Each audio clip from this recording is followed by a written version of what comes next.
শরণাগত অনুষ্ঠানে এবং সবাইকে শুভ সকাল জানাচ্ছি। শুভ হোক, শুভ হোক, সকলের শুভ হোক, সকলের ভালো হোক, সকলের মঙ্গল হোক, কল্যাণ হোক, সকলের ভালো হোক, সকলের ভালো হোক, সকলের ভালো হোক। আজকে আসামের শ্রী কণ্ঠভূষণ ঠাকুরের তিরোভাব তিথি এবং আজকে বিশ্ব ধূমপানহীন দিবস। ধূমপান তো একটা সময় তো আমাদের আমরা যখন কলেজে টলেজে উঠেছি তখন হাতে একটা সিগারেট থাকবে, এটা একটা বেশ প্রেস্টিজের ব্যাপার ছিল আমাদের ছেলেদের কাছে অন্তত। এখন সেটা আর ততটা আছে কিনা আমি জানি না, আমাকে দেখিয়ে দেখিয়ে তো ছেলেরা খায় না। কিন্তু একটা জিনিস লক্ষ্য করছি, মেয়েদের মধ্যে কিন্তু প্রচুর পরিমাণে ধূমপানের প্রবণতা বেড়ে যাচ্ছে, বিশেষ করে মধ্যবিত্ত, উচ্চ মধ্যবিত্ত বাড়ির মেয়েদের মধ্যে, কম বয়সে অন্তত, বেশি বয়সেও যে থাকছে না এমনটা নয়, ধূমপানের প্রবণতা বেড়ে যাচ্ছে। তাও ধূমপান সামগ্রিকভাবে বোধহয় কমেছে না, আমি জানি না, আমি খুব নিশ্চিতভাবে বলতে পারবো না, কিন্তু না খাওয়াই ভালো। নানান রকমের খারাপ কাজ করে আর কি শরীরের ভেতরে। একটা আশ্রয় দেয়, যেমন যে কোনো নেশাই আশ্রয় দেয়, কিন্তু সেই আশ্রয়টার বদলে অন্যদিকে আশ্রয় নেওয়াটা ভালো। তো যাই হোক, আজ সেই বিশ্ব ধূমপান দিবস। এবারে বেণীমাধব শীলের পঞ্জিকা অনুযায়ী আজকের দিনটার কথা বলি। আজকে 26শে জ্যৈষ্ঠ 1432, ইংরেজির 31শে মে 2025, আজ শনিবার, পঞ্চমী। সূর্যোদয়ের সময় ভোর 4:56, সূর্যাস্তের সময় বিকেল 6:14। নক্ষত্র পুষ্যা। আজকে জন্মে কর্কট রাশি, বিপ্রবর্ণ, দেবগণ। রাত্রি 1:33 গতে রাক্ষসগণ। আমাদের হোয়াটসঅ্যাপে চিঠি পাঠাবার নাম্বার 9831922927। চিঠির গোড়ায় অতি অবশ্যই SG লিখতে হবে। এবারে আজকের অনুষ্ঠান সম্পর্কে বলি। দীর্ঘদিন ধরে পুরাণ চিরন্তনে বলে আসছি দীক্ষার কথা, আজকেও সেই দীক্ষা নিয়ে কথা বলবো। তান্ত্রিক মতে দীক্ষার কতগুলো নিয়ম কানুনের কথা বলেছিলাম, বেশ জটিল নিয়ম কানুন। আমরা বৈষ্ণবীয় দীক্ষার কথা বলবো আজকে, কিছু 2-4টে কথা বলবো। তারপরে চলে যাব স্বামী বিবেকানন্দের রচনা থেকে পাঠ, এই পর্বে কর্মজীবনে বেদান্ত, দ্বিতীয় পর্ব। তার থেকে খানিকটা অংশ পাঠ করে শোনাবো। অতঃপর ঠাকুর শ্রী রামকৃষ্ণ পরমহংসদেবের কথামৃত থেকে পাঠ। স্বামী গোকুলানন্দজি মানসিক চাপ জয় করবার উপায় নিয়ে যে গ্রন্থ রচনা করেছেন তার থেকে পড়ে শোনাবো। আপনাদের চিঠিপত্র এবং আজকে শনিবার, আজকে বাইরে দূরে নেই, আজকে মহাপুরুষের কথা। আমরা বলছি চীন দেশের মহাপুরুষ কনফুসিয়াসের কথা, সেই কথা বলবো। 92.7 বিগ FM এ শরণাগত অনুষ্ঠান শুনছেন। আমি আছি আপনাদের সঙ্গে, আপনাদের সৌমিত্র বসু। দীক্ষার কথা, বৈষ্ণবীয় দীক্ষার কথা পুরাণ চিরন্তনে। ফিরে এলাম 92.7 বিগ FM এ শরণাগত অনুষ্ঠান শুনছেন। বলছিলাম বৈষ্ণবীয় দীক্ষার কথা বলবো। তো এই বৈষ্ণবীয় যে দীক্ষা, তার মধ্যেও বেশ খানিকটা তান্ত্রিক ভাবনার প্রকাশ ঘটেছে। ওই যে আগেই বলেছিলাম যে তন্ত্র তো আমাদের এখানে ছিল, ফলে যা কিছু ধর্মমত পরবর্তীকালে এসেছে সেই সমস্ত কিছুর সঙ্গে এই যে তন্ত্রের যে মাটি, সেইটা মিশে গেছে। অর্থাৎ যা কিছু মূর্তি আমাদের এখানে তৈরি হয়েছে পরবর্তীকালে, তার মধ্যে খানিকটা পর্যন্ত তন্ত্রের মাটি মিশে গেছে, মিশে গিয়ে একটা রূপ নিয়েছে, যে রূপটা হয়তো বা অন্যান্য অঞ্চলের, অন্যান্য প্রদেশের যে রূপ, সেই রূপের থেকে খানিকটা পর্যন্ত আলাদা। এবং যেটা বলবার সেটা হচ্ছে এই বৈষ্ণব দীক্ষা, এই যে কঠোর ব্রাহ্মণ্য প্রভাব, তার থেকে কিছুটা মুক্ত আছে। তার কারণ হচ্ছে যে এই ব্রাহ্মণ্য প্রভাবের যে কঠোরতা, সেই কঠোরতার বাইরে বেরিয়ে আসতেই তো চেষ্টা করেছিলেন চৈতন্যদেব। সেই কঠোরতার বাইরেই তো বেরিয়ে আসতে চেয়েছিলেন বৈষ্ণব যে সাধকেরা। ভক্তির দিকে মন দাও, তুমি অত আচার বিচার অমুক তমুক এই সমস্তগুলো মানতে হবে না, তুমি ভক্তির দিকে মন দাও। তো দীক্ষার কথা উঠলে ভাগবত পুরাণের একটা শ্লোক বৈষ্ণব আচার্যরা সবসময় বলেন, খুব বলেন। যে যারা বিষয় ভোগ করার অসারত্ব বুঝেছে তারা পরম শ্রেয় লাভ করবার জন্য শুশ্রূষু হয়ে সেই রকম গুরুর কাছে আশ্রয় নেবে যিনি শব্দব্রহ্ম এবং পরব্রহ্মকে জানেন। তস্মাৎ গুরুং প্রপদ্যেত জিজ্ঞাসু শ্রেয় উত্তমম শব্দে পরে চ নিষ্ণাতং ব্রহ্মণ্যুপশমাশ্রমম। অর্থাৎ বিষয় ভোগ করবার অসারত্বটা যদি বুঝে থাকেন তাহলে পরম শ্রেয় লাভ করবার জন্য আকাঙ্ক্ষা তৈরি হবে এবং সেই রকম গুরুর কাছে আশ্রয় নিতে হবে যিনি শব্দব্রহ্ম আর পরব্রহ্মকে জানেন। তো এখানে বিশ্বনাথ চক্রবর্তীর খুব বিখ্যাত টিকাকার তিনি কিভাবে দেখছেন ব্যাপারটা, তিনি বলছেন যে বৈরাগ্যের চেয়েও ভক্তি বিষয়িনী ভাবনাকেই তিনি মনে করছেন সংসার থেকে তরে যাবার উপায়। ভক্তি, আমরা কথামৃত প্রসঙ্গে আলোচনা করতে গিয়ে এই ভক্তির যে গুণাগুণ সেইটা নিয়ে বহুবার নানান ভাবে কথাবার্তা বলেছি, ঠাকুর বলেছেন, বিশ্বনাথ চক্রবর্তীর মত সেইটা। শুনছেন পুরাণ চিরন্তন দীক্ষার কথা 92.7 বিগ এফএম এর শরণাগত অনুষ্ঠানে। আমি আছি আপনাদের সঙ্গে, আপনাদের সৌমিত্র বসু। যেটা বলছিলাম দীক্ষার কথা, বৈষ্ণবীয় দীক্ষার কথা। এই বৈষ্ণবীয় দীক্ষার ভাবনা এটা পুরোটাই পুরাণকে নির্ভর করে গড়ে উঠেছে। ধরুন পুরাণের আগে আমি যদি বলি বেদের কথা, উপনিষদের কথা, এই বেদ উপনিষদ দিয়ে কিন্তু বৈষ্ণব গুরুর ব্যাখ্যা হয় না, বৈষ্ণব দীক্ষার ভাবনাও হয় না। এই কারণেই গোপাল ভট্ট গোস্বামী, যিনি শ্রী চৈতন্য মহাপ্রভুর পার্ষদ ছিলেন এবং বৃন্দাবনের ষড় গোস্বামীর অন্যতম ছিলেন, আপনারা তার নাম শুনেছেন, রবিবারের শরণাগত অনুষ্ঠানে একাধিকবার তার নাম উঠেছে। তার একটি বিখ্যাত গ্রন্থ আছে, খুব বিখ্যাত গ্রন্থ, সেই বিখ্যাত গ্রন্থের নাম হচ্ছে হরি ভক্তি বিলাস। সেখানে বিস্তারিতভাবে এই দীক্ষা প্রসঙ্গে আলোচনা করেছেন। কিন্তু এই যে আলোচনা, এই আলোচনায় তিনি কখনো বেদ উপনিষদ বা পঞ্চরাত্র যে আগমের কথা উল্লেখ করেছেন, উল্লেখ করেও কিন্তু শেষ পর্যন্ত তিনি দীক্ষা নিয়ে কথা বলতে গিয়ে ওই বৈষ্ণবীয় দীক্ষা বিধির কথাই বলেছেন।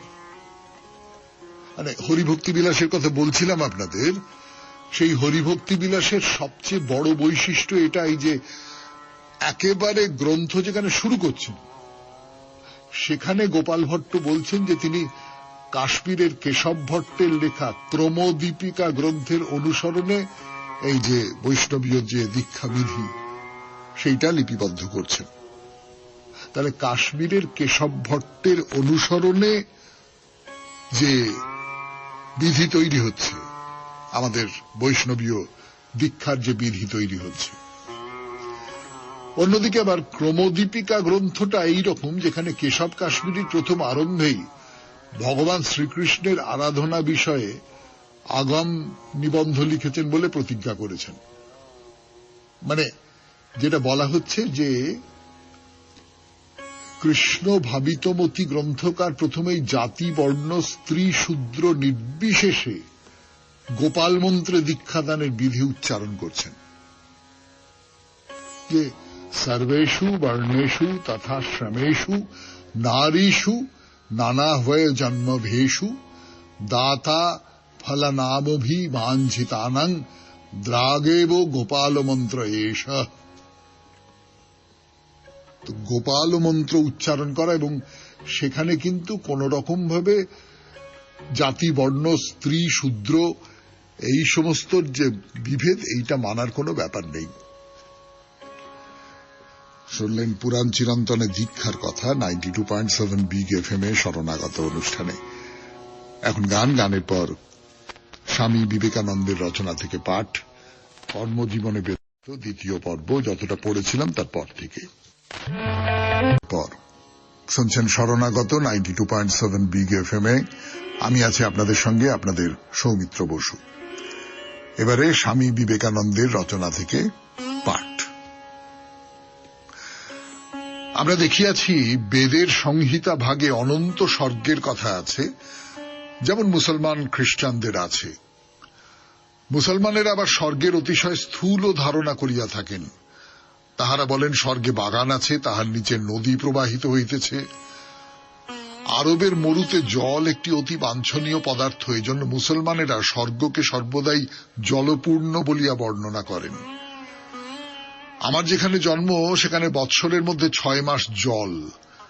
আমি হয়তো স্বর্গকে শুষ্ক বলিয়া কল্পনা করিব, ইংরেজরাও তাহাই করিবেন। সংহিতার এই স্বর্গ অনন্ত। মৃত ব্যক্তিরা স্বর্গে গমন করিয়া থাকে। তাহারা সেখানে সুন্দর দেহ লাভ করিয়া তাহাদের পিতৃগণের সহিত অতি সুখে চিরকাল বাস করিতে থাকে। সেখানে তাহাদের সহিত পিতা মাতা স্ত্রী পুত্রাদির সাক্ষাৎ হয়। সকলে সর্বাংশে এখানকারই মতো, তবে অপেক্ষাকৃত অধিক সুখের জীবন যাপন করিয়া থাকে। তাহাদের স্বর্গের ধারণা এই যে এই জীবনে সুখের যে সকল বাধাবিঘ্ন আছে সেগুলি সব চলিয়া যাইবে, কেবল সুখকর অংশগুলি অবশিষ্ট থাকিবে। স্বর্গের এই ধারণা আমাদের খুব সুখকর বটে, কিন্তু সুখকর ও সত্য এই দুইটি সম্পূর্ণ পৃথক। বাস্তবিক চরম সীমায় না উঠিলে সত্য কখনো সুখকর হয় না। মানুষের স্বভাব বড় রক্ষণশীল। মানুষ একবার কোনো বিশেষ কার্য করে, আর একবার আরম্ভ করিলে তাহা ত্যাগ করা তাহার পক্ষে কঠিন হইয়া দাঁড়ায়। তাহার মন কোন নূতন চিন্তা গ্রহণ করিতে চায় না, কারণ উহা বড় কষ্টকর। উপনিষদে আমরা পূর্ব প্রচলিত ধারণার বিশেষ ব্যতিক্রম দেখিতেছি। উপনিষদে কথিত হইয়াছে এই সকল স্বর্গ যেখানে গিয়া মানুষ পিতৃপুরুষের সহিত বাস করে সেগুলি কখনো নিত্য হইতে পারে না, কারণ যে বস্তুর নাম রূপ আছে তাহা বিনাশশীল। যদি রূপময় স্বর্গ থাকে তবে কালে অবশ্য সেই স্বর্গের ধ্বংস হইবে। হইতে পারে লক্ষ লক্ষ বৎসর পরে, কিন্তু এমন এক সময় আসিবে যখন তাহার ধ্বংস হইবেই হইবে। আর এক ধারণা ইতোমধ্যে লোকের মনে উদিত হইয়াছে যে এই সকল আত্মা আবার এই পৃথিবীতে ফিরিয়া আসে এবং স্বর্গ কেবল তাহাদের শুভকর্মের ফলভোগের স্থান মাত্র। এই ফলভোগ হইয়া গেলে তাহারা আবার পৃথিবীতে আসিয়া জন্মগ্রহণ করে। একটি কথা বেশ স্পষ্ট বোধ হইতেছে যে মানুষ অতি প্রাচীনকাল হইতেই কার্যকারণের তত্ত্ব জানিত। পরে আমরা দেখিব আমাদের দার্শনিকেরা দর্শন ও ন্যায়ের ভাষায় এই তত্ত্ব বর্ণনা করিতেছেন, কিন্তু এখানে একরূপ শিশুর অস্পষ্ট ভাষায় ইহা কথিত হইয়াছে। এই সকল গ্রন্থ পাঠ করিবার সময় তোমরা বোধহয় লক্ষ্য করিয়াছ যে এইগুলি সবই অন্তরের অনুভূতি। যদি তোমরা জিজ্ঞাসা করো ইহা কার্যে পরিণত হইতে পারে কিনা, আমি বলিব ইহা আগে কার্যে পরিণত হইয়াছে, তারপর দর্শনে রূপায়িত হইয়াছে। শুনলেন স্বামী বিবেকানন্দের রচনা থেকে পাঠ। 92.7 বিগ এফএম এ শরণাগত অনুষ্ঠানে এরপর কথামৃত। 92.7 বিগ এফএম এ শরণাগত অনুষ্ঠান শুনছেন। আমি আছি আপনাদের সঙ্গে, আপনাদের সৌমিত্র বসু। ঠাকুর শ্রী রামকৃষ্ণ পরমহংসদেবের কথামৃত থেকে পাঠ করে শোনাই। ঠাকুর বলছেন যে যতক্ষণ আমিটা তিনি রেখে দিয়েছেন ততক্ষণ একটি ভাব আশ্রয় করে তাকে ডাকতে হয়। শান্ত, দাস্য, বাৎসল্য, এইসব। আমিটা, এই যে ঠাকুর নানান রকম করে নানান ভাবে একটা কথা বলেছেন যে আমাদের ভেতরে কতগুলো রিপু আছে, তো আমাদের ভেতরে কতগুলো জান্তব প্রবৃত্তি আছে। সেই জান্তব প্রবৃত্তির মধ্যে কাম আছে, সেই জান্তব প্রবৃত্তির মধ্যে অন্যকে দখল করে নেওয়ার ব্যাপার রয়েছে, সেই জান্তব প্রবৃত্তির মধ্যে ভোগের নানান রকম ইচ্ছে রয়েছে, নানান রকমের অভিপ্সা রয়েছে। এইগুলো তো রয়েছে।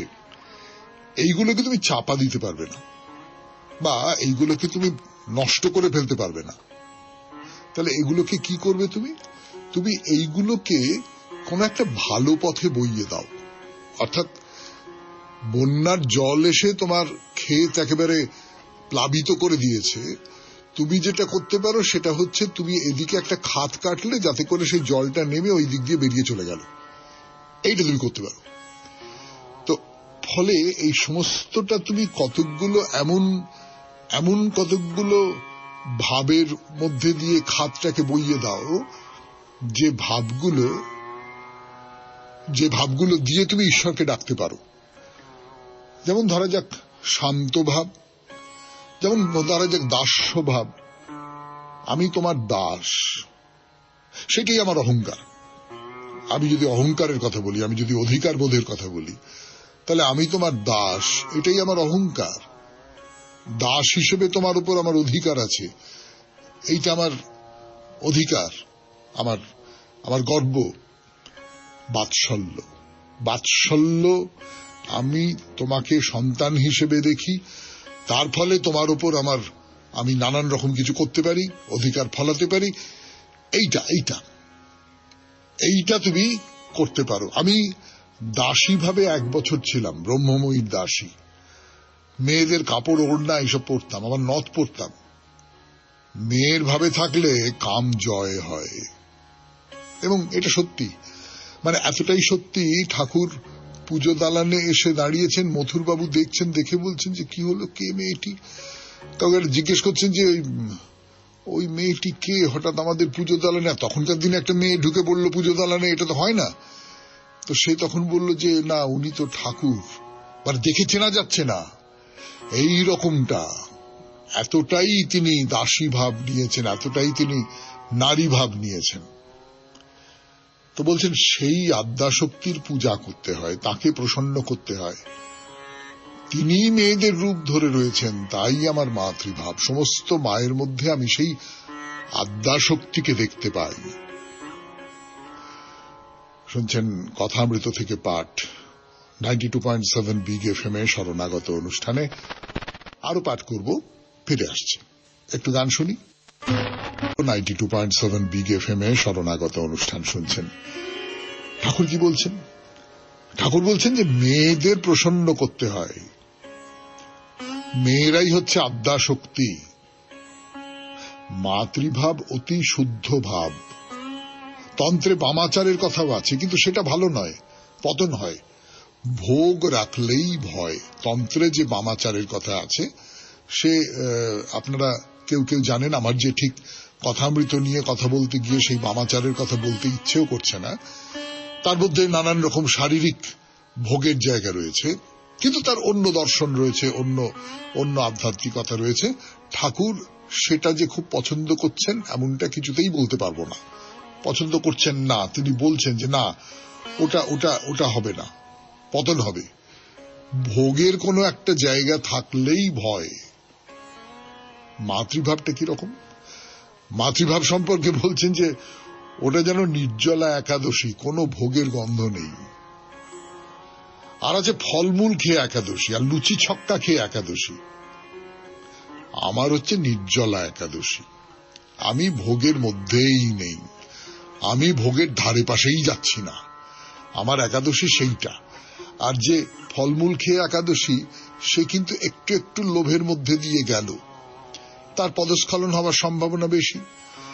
যে ওই লুচি টুচি ইত্যাদি খেয়ে যে একাদশী করছে, সে তো আরো বেশি ভোগের মধ্যে দিয়ে গেল, তার পতনের সম্ভাবনা আরো অনেক বেশি।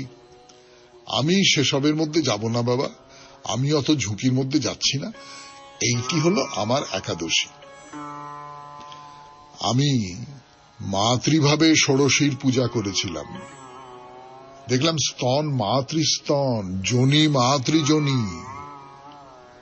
শারীরিকভাবে যে কোনো নারীকে দেখবার যে ধরন, বয়ঃপ্রাপ্ত পুরুষের কোন বয়ঃপ্রাপ্ত নারীকে দেখবার যে ধরন, আমি যদি একেবারেই মাতৃভাবে তাকে মা হিসেবে দেখি, তাহলে আর তার শরীরের যে অংশগুলো পুরুষকে শারীরিকভাবে আকৃষ্ট করে, সেই অংশগুলো আর আকৃষ্ট করতে পারে না। কেননা মা তো, মায়ের ক্ষেত্রে তো ওই কল্পনা করা অসম্ভব।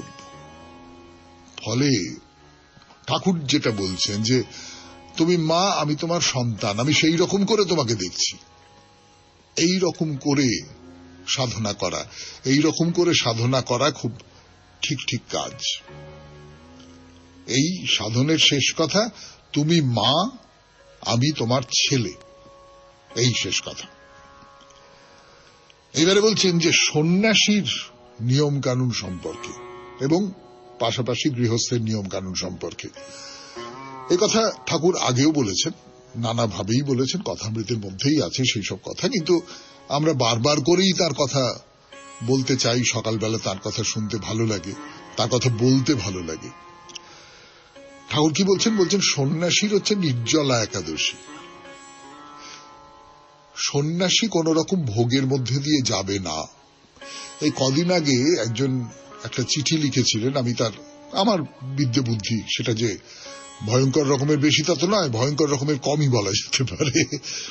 তিনি জিজ্ঞেস করেছিলেন যে এই সংসারের মধ্যে থাকবো, সংসারের নিয়ম কানুন মানবো, তার মধ্যে আমি কি করে সংসারটা অনিত্য এটা ভাববো। আমি আমার মতন করে বলেছিলাম, সন্ন্যাসী কিন্তু একেবারে মনের মধ্যে গেড়ে বসিয়ে দিয়েছে সংসার অনিত্য, আমাকেও ভাবতে হবে তাই, এবং সে ভোগের মধ্যেই নেই।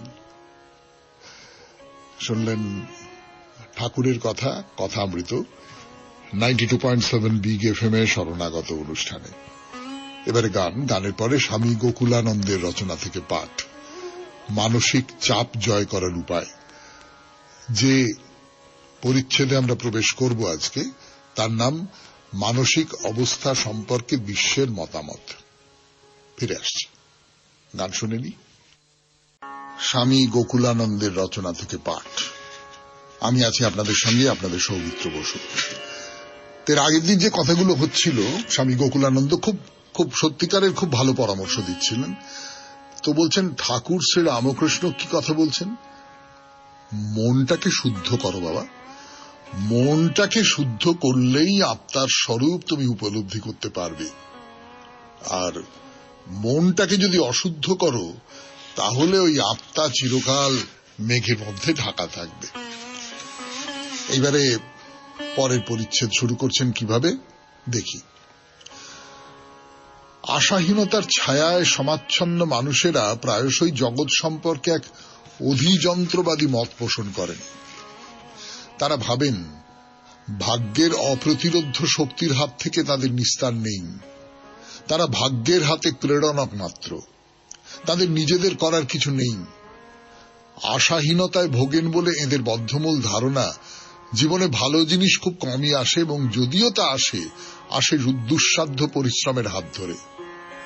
সাধারণের পক্ষে তো ভালো কিছুর আশা করাই সার। এরা নিজেদের ক্ষমতা সম্পর্কেও সন্দিহান, ফলে তাদের আবেগানুভূতির প্রকাশের দ্বার রুদ্ধ রয়ে যায়।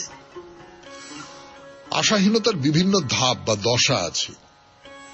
লে শানের মতে আশাহীনতার প্রথম ধাপটি গড়ে ওঠার পিছনে রয়েছে কোন ব্যক্তির পূর্বের অভিজ্ঞতাগুলো, তার বিশ্বাস আর চিন্তাধারাগুলো। আশাহীনতার দ্বিতীয় পর্যায়ে মানুষকে যে কাজই দেওয়া হোক না কেন, তা সে অম্লান বদনে নির্বিকারভাবে গ্রহণ করে এবং নিজস্ব কোনো মৌলিকত্বের বিন্দুমাত্র ছোঁয়া না দিয়ে, উদ্ভাবনী দক্ষতার বিন্দুমাত্র প্রকাশ না দিয়ে শুধু তার উপর ন্যস্ত কাজটুকু শেষ করার চেষ্টা করে যায়। তৃতীয় ধাপটিতে কোনো অর্থবহ সম্পর্ক বা কোনো সন্তোষ বিধায়ক কাজ হঠাৎ চলে যাওয়ায় ওই ব্যক্তি আশাহীনতার চরম শিকারে পরিণত হন। উদাহরণ দিয়ে বলি, ধরুন কোনো বিশেষ এক ক্ষেত্রে কোনো ব্যক্তি গুরুত্বপূর্ণ পদে ছিলেন, হঠাৎ তাকে অন্য কোনো ক্ষেত্রে বদলি করে দেওয়া হলো।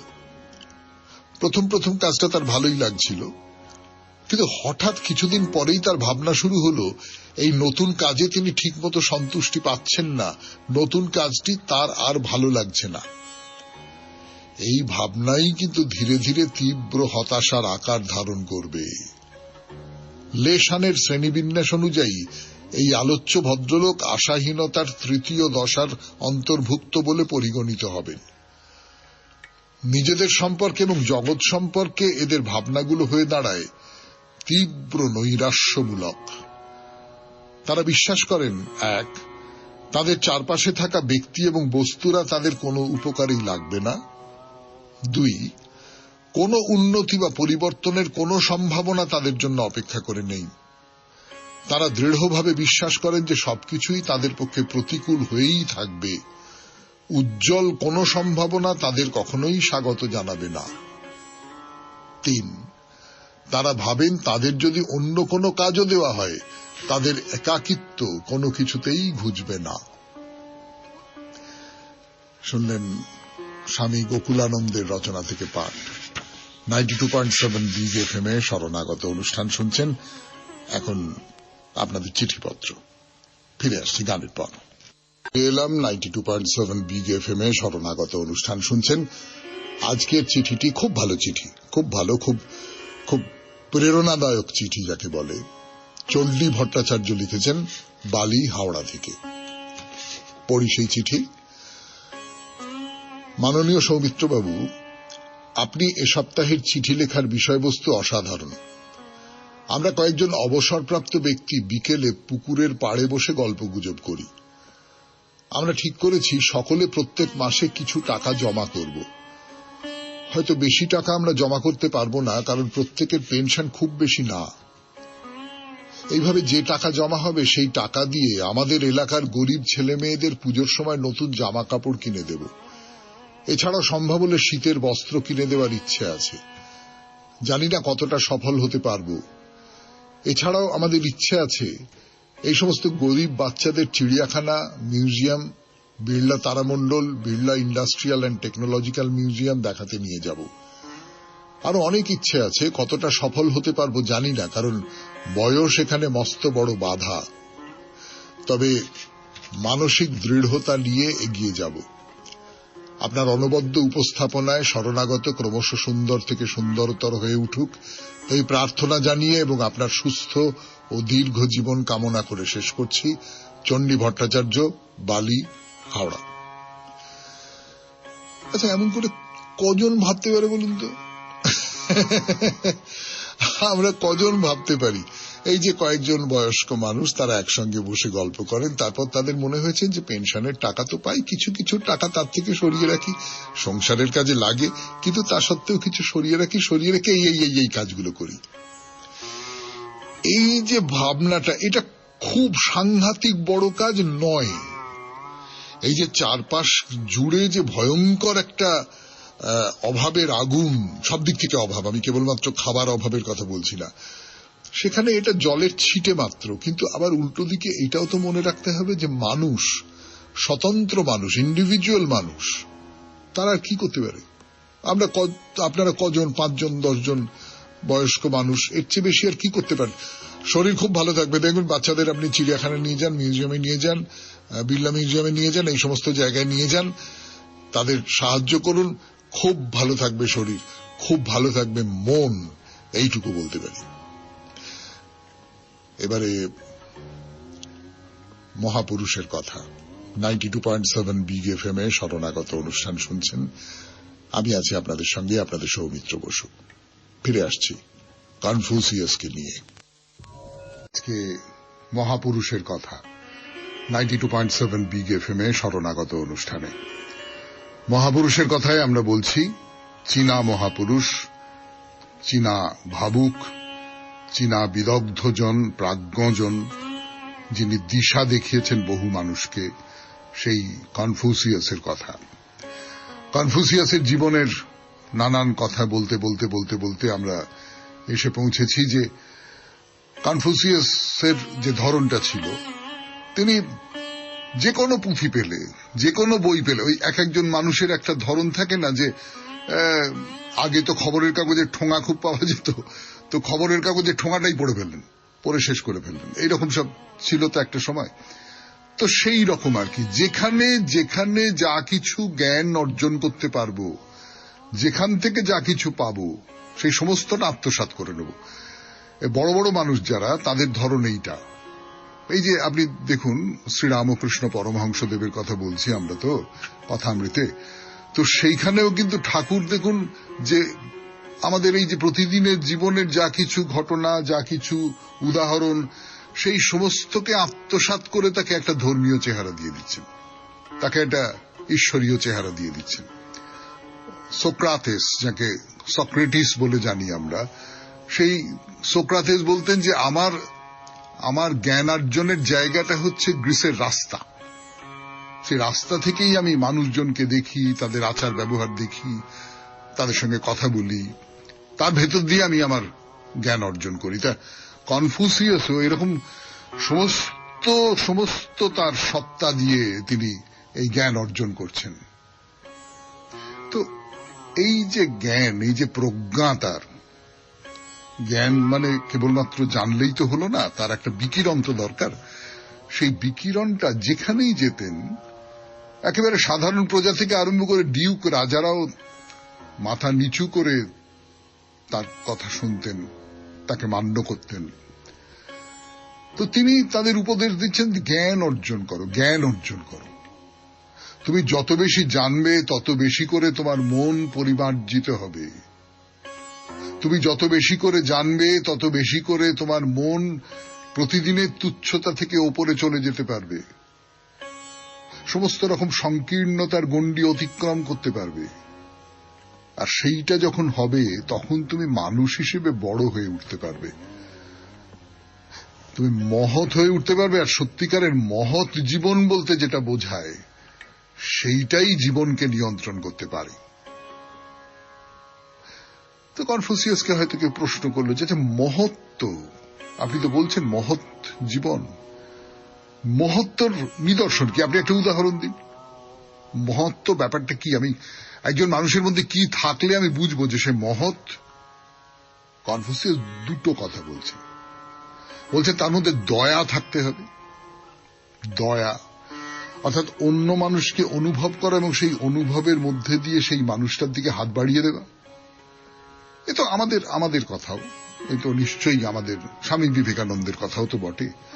কিন্তু দয়া বলতে আমি উপর থেকে নিচের দিকে একটা কিছু ফেলে দিলাম, দয়া করলাম না, আমি আমার অংশ হিসেবে তাকে দেখলাম, সেই যেন আমি এই রকম করে তাকে আমি সাহায্য করলাম, হাত বাড়িয়ে দিলাম, এই দয়া।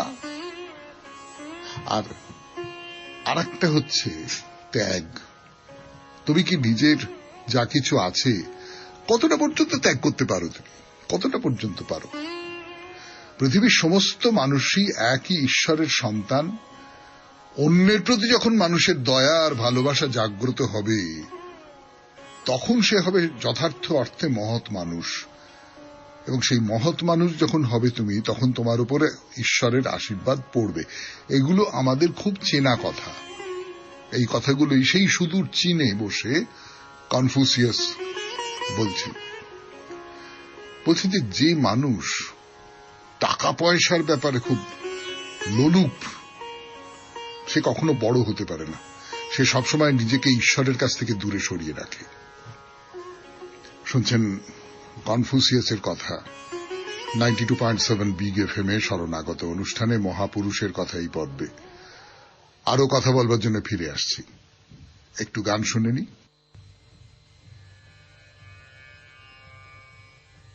এরপর 92.7 বিগ FM এ শরণাগত অনুষ্ঠানে শুনছেন কনফুসিয়াসের কথা।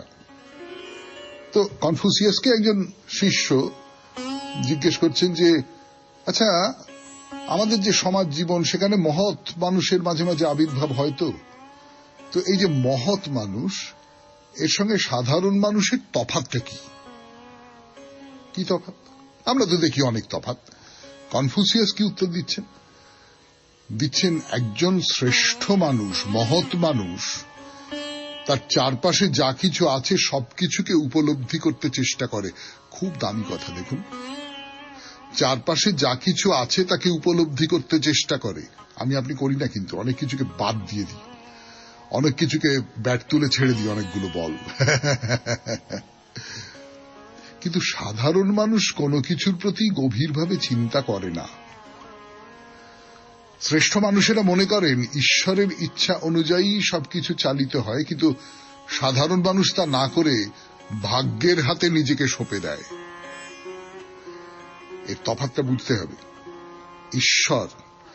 ঈশ্বরের সম্পর্কে একটা বিশ্বাসের জায়গা আছে মহৎ মানুষের মনে, আর সাধারণ মানুষ ভাগ্যের হাতে নিজেকে ছেড়ে দিয়েছে।